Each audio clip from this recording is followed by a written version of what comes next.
Que penser des concours de petites Miss qui se développent donc dans tous les pays du monde à partir du phénomène des États-Unis? Ben, je crois que c'est un effet au fond de l'affaiblissement de la différence générationnelle.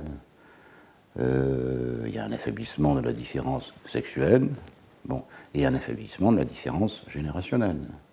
C'est-à-dire que tout ce qui vaut pour une génération vaut pour l'autre. Donc si une génération, la génération antérieure, pense que il faut promouvoir toutes les formes de jouissance et de parade, au fond, qui produisent des images excitantes, il n'y a pas de raison, s'il n'y a plus de différence sexuelle, que ça ne se propage pas à la génération ce qui vient, à la génération ultérieure.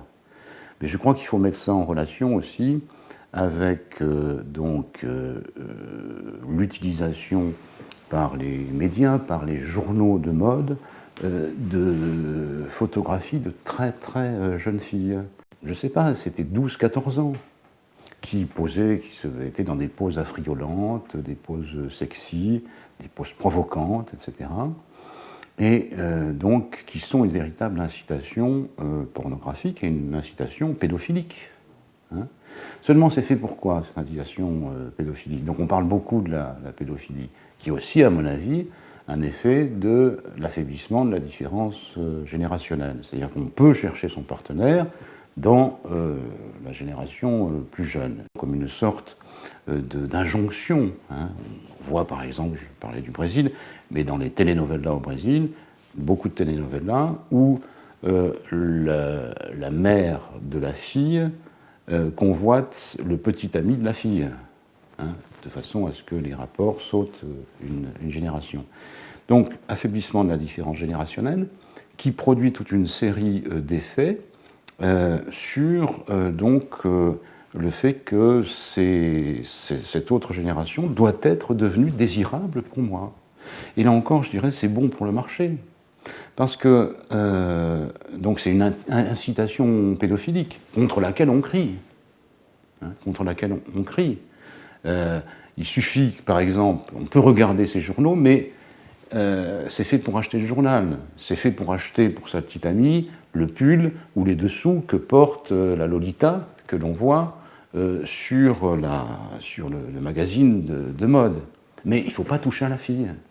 Donc en même temps que c'est pédophilique, une incitation pédophilique, c'est doublé d'un discours puritain en disant « touche pas », surtout ne touche pas, regarde mais ne touche pas la petite fille.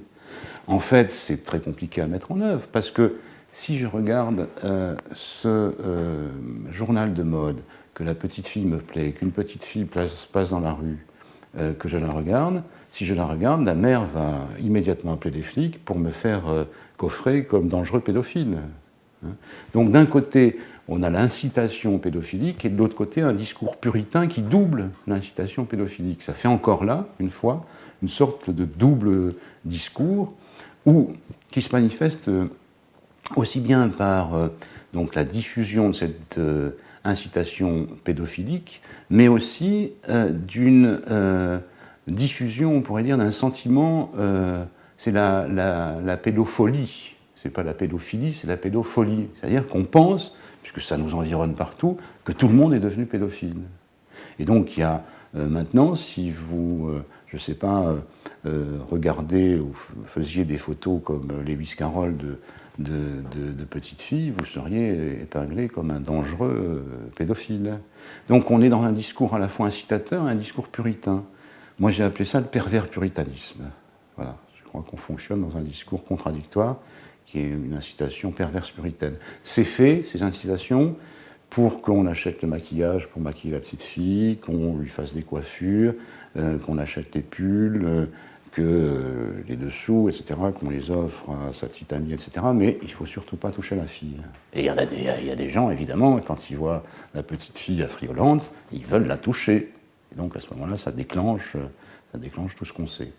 Mais je pense que ça, disons dans une population, globalement, on a une proportion moyenne de dispositions perverses.